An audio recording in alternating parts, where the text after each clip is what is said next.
দেশে আবারও হুহু করে আসছে রেমিটেন্স। সর্বশেষ ২০ আগস্ট ২০২৪ তারিখের তথ্য হিসেবে গত ১৭ দিনে রেমিটেন্স এসেছে $১১৩ কোটি।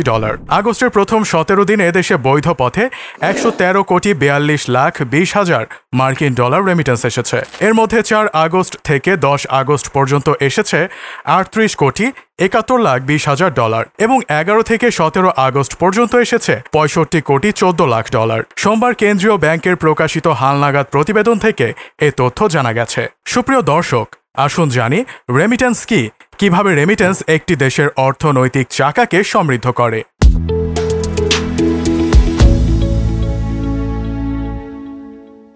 বিগত শেখ হাসিনা সরকারের প্রতি অনাস্থা দিয়ে প্রবাসে থাকা বাংলাদেশিরা রেমিটেন্স পাঠানো বন্ধ করে দিয়েছিল। এ সময় প্রবাসীরা হুন্ডিতে টাকা পাঠিয়েছেন। গত ৩ মাসে $২ বিলিয়ন বেশি রেমিটেন্স আসলেও গত জুলাই থেকে তা অস্বাভাবিকভাবে কমে যায়। বর্তমান নতুন সরকার ক্ষমতায় আসার পর প্রবাসীরা আবারও রেমিটেন্স পাঠানো শুরু করেছে। এখন হু হু করে রেমিটেন্সের হার বৃদ্ধি পাচ্ছে। বর্তমানে মার্কিন ডলারে রেমিটেন্স প্রাপক শীর্ষ দেশের মধ্যে বাংলাদেশের স্থান ৮ম। শীর্ষ রেমিটেন্স প্রাপক দেশ হল ভারত। রেমিটেন্সের শব্দার্থ হল প্রেরণ। অর্থনৈতিক দৃষ্টিকোণ থেকে অর্থ প্রেরণ একজন ব্যক্তি থেকে অন্য ব্যক্তির কাছে রেমিটেন্স করা, ব্যাংকের মাধ্যমে অন্য কারো কাছে ব্যাংক ড্রাফট, টেলিগ্রাফ ট্রান্সফার এ ধরনের মাধ্যমে অর্থ প্রেরণ।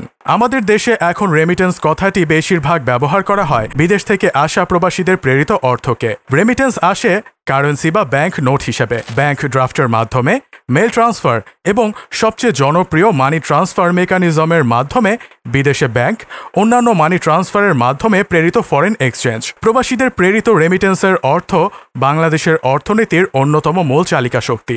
উন্নয়নশীল দেশগুলোতে আন্তর্জাতিক অর্থ সাহায্যের পাশাপাশি প্রবাসী অভিবাসীদের প্রেরিত অর্থ দেশগুলির অন্তর্মুখী অর্থ প্রবাহের অন্যতম উৎস।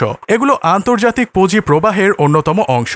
শ্রম রপ্তানিকারী দেশগুলোর ক্ষেত্রে এটি বিশেষভাবে প্রযোজ্য। ২০১৪ সালে ৪৩,৬০০ কোটি মার্কিন ডলার উন্নয়নশীল দেশগুলিতে প্রবাসী প্রেরিত অর্থ হিসেবে প্রবেশ করে, যা একটি রেকর্ড। ২০১৫ সালে মোট বৈশ্বিক প্রবাসী প্রেরিত অর্থের পরিমাণ ছিল ৫৮,২০০ কোটি মার্কিন ডলার। ভারত ও চীন সহ কিছু রাষ্ট্র প্রতি বছর তাদের প্রবাসী কর্মী সম্প্রদায়ের কাছ থেকে হাজার হাজার কোটি মার্কিন ডলার অর্জন করে থাকে। ২০১৪ সালে ভারত প্রায় ৭,০০০ কোটি মার্কিন ডলার এবং চীন প্রায় ৬,৪০০ কোটি প্রবাসী প্রেরিত অর্থ অর্জন করে। রেমিটেন্স বাংলাদেশের জাতীয় আয়ের অন্যতম প্রধান উৎস। বাজেটের প্রায় ১/৩ যোগান দেয় এই রেমিটেন্স। অর্থনৈতিক উন্নয়ন এবং একই সাথে দেশের মানুষের জীবনযাত্রায় মান উন্নয়নে রেমিটেন্সের ভূমিকা অনস্বীকার্য। রেমিটেন্স একই সঙ্গে অর্থনীতির প্রাণশক্তি এবং চালিকা শক্তি। রেমিটেন্সই ফরেন কারেন্সি রিজার্ভের প্রধান অংশ।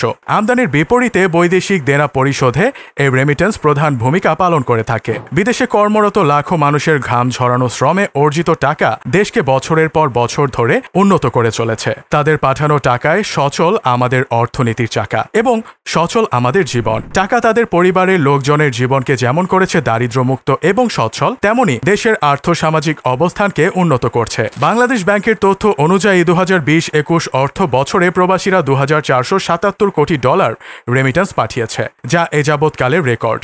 এই সময়ে রেমিটেন্স খাতে ৩৬% প্রবৃদ্ধি হয়েছে। বিগত অর্থ বছরের করোনাকালীন সময়ে অনেক বেশি রেমিটেন্স এসেছে।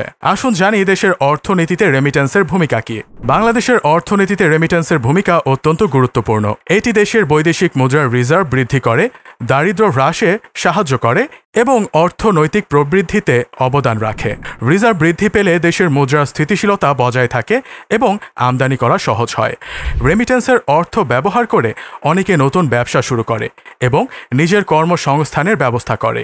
প্রবাস থেকে রেমিটেন্স পাঠিয়ে যে সকল ভাই বোনেরা আমাদের প্রিয় দেশকে উন্নত করছেন, তাদের প্রতি রইল চারদিক টিমের হৃদয় নিংড়ানো ভালোবাসা।